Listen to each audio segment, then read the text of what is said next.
Oh boy, get ready for a spicy video. This will probably be a controversial one.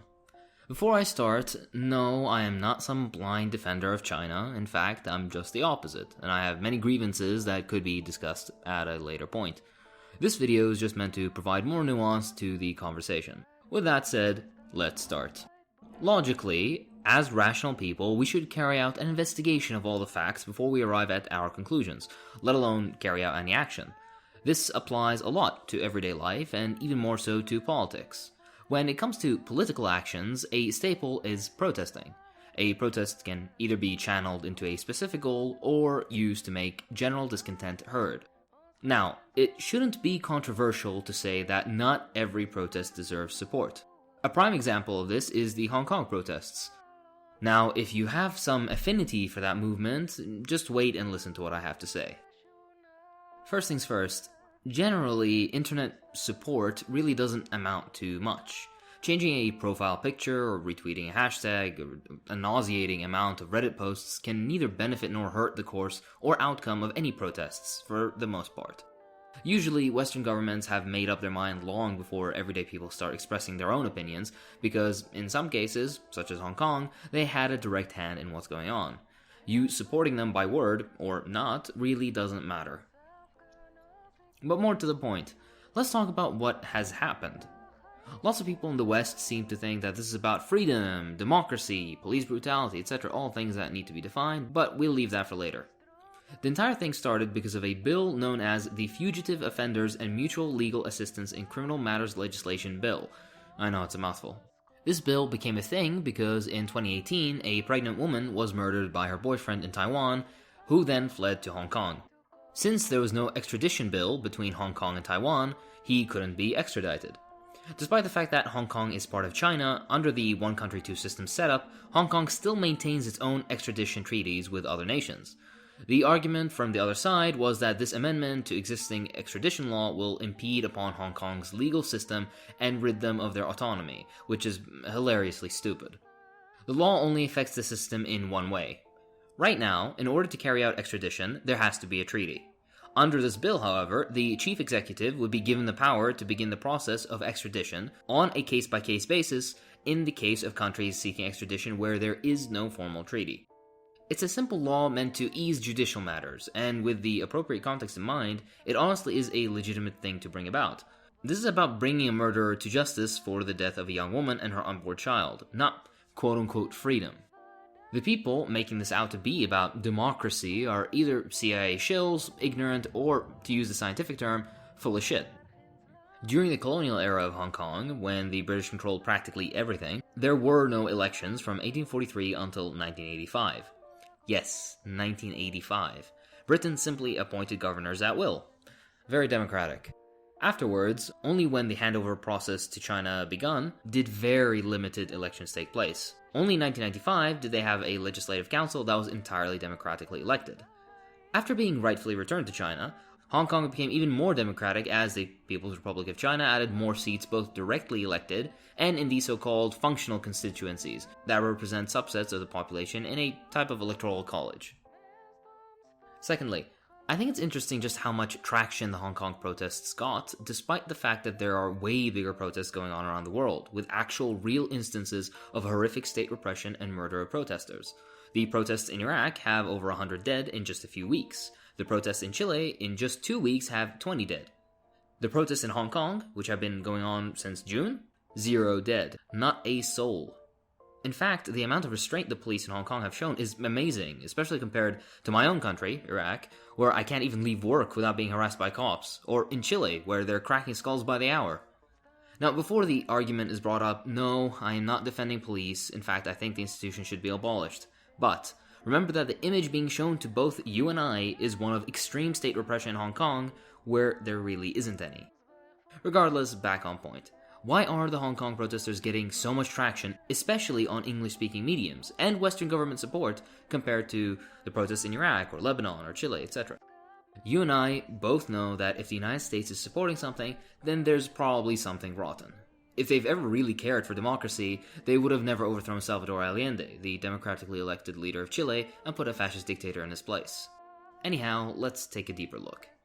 The main organizers are the Civil Human Rights Frontier, a coalition made up of some 48 pro-democracy, and I use that term very loosely, NGOs and political groups. Unsurprisingly, many of them are American-backed groups used to further American interests in the region. Again, if there's American money around, then there's something foul. This shouldn't be a controversial statement. If you're okay with American money directly funding these groups for some weird reason, then imagine protests in the US being directly backed by Russian and Chinese money. Then imagine them waving Chinese flags around. Then imagine these protest organizers and leaders meeting Chinese political officials. Then imagine them asking Xi Jinping to militarily intervene in the United States. All of a sudden, the need for nuance begins to make a lot more sense, doesn't it? Also, an interesting side note, putting aside the horribly inflated numbers for protest attendees, some people are being paid to show up to the protests. Another thing conveniently left out of the official narrative is how many in Hong Kong actually support the extradition bill. 60% of the population doesn't support independence for Hong Kong at all. Many people are very unhappy with the protests, the large-scale rioting and destruction of public property going on that honestly serves no purpose other than to look pretty for Western cameras. They're not waving around American flags, writing signs in English, and singing the US anthem for fun.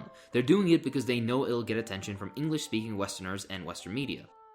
As for those waving around British colonial flags, they're just conveniently ignoring their own history in vain hope that they'll get some more support from the West. They forget how, during the colonial period, laws were passed to ensure that no Chinese would live in the most desirable areas of Hong Kong, which the British wished to preserve as their exclusive enclaves.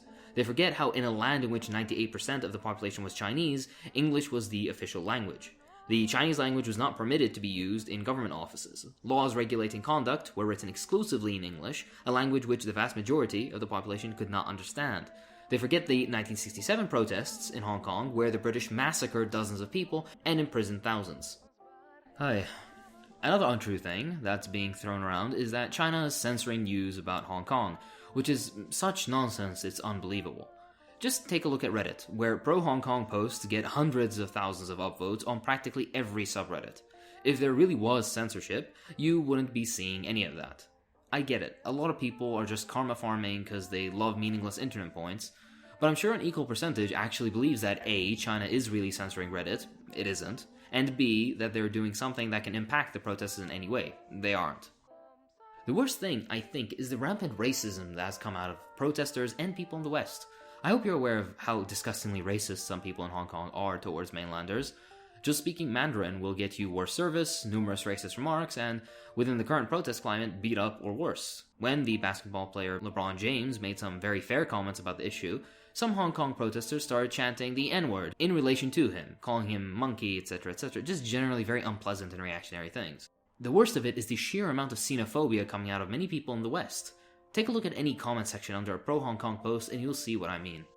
Now, speaking solely to the leftists watching this video, I get it. It's really nice to see masses of people out protesting what is being portrayed as a tyrannical government. The thing is, though, many people are being duped. The protests are anything but honorable and support-worthy.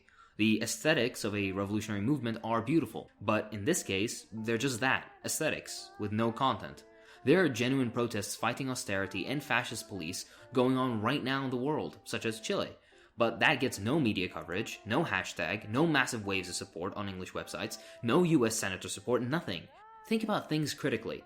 Which protest is more damaging to the system the United States props up? Which protest is getting all the media coverage? Again, because I know I need to repeat myself on this does not mean I'm some CCP shill, although I wish I was, goddamn, I need to pay my tuition fees. Nor does this mean that I support China in particular. Frankly, I've yet to make up my mind. As the great helmsman said, no investigation, no right to speak. And I don't think I've done enough research on China's political and economic system to make up my mind just yet. What I am saying is approach everything with a critical mind. Usually, if the US supports it, it's probably shit. Upon research, you find this to be true. Apply this to history, and you'll see that it's correct practically 100% of the time. I've included some great resources in the pinned comment that you should take a look at if you genuinely care about the truth of the matter and other incorrect general anti-China stuff. If you enjoy what I do, then please support me on Patreon. I'd like to thank my patrons, so thank you to Sasha Navaseta, Zarian Arsin, Shayan Zhang, Larry Valdemar Miniilo, Khan, Daryl McFarlane, Ring, Andy Haywood, Eli Girzon, Faustin, Henry Ashurst, Industrial Robot, Ray Hogginson, Tristan Druian, Ren Kale Blancaster, Libertarian Stalinist, Ahmad Abdul-Jabbar, Wes Franklin, Manda, Daniel William, Mia Nakano, Liam Sabanan, Connor O'Reilly, at Democracy Expert, Brandon Ruffing, Adam Traby, Jedi Davion, Nutringheim Lunde, Matt Smith, Mikar Gropoulos, Baz, Peter Coffin, Zatarani, Kamar Pengu, and of course Charles. Thank you, Charles. I'll see you in the next one.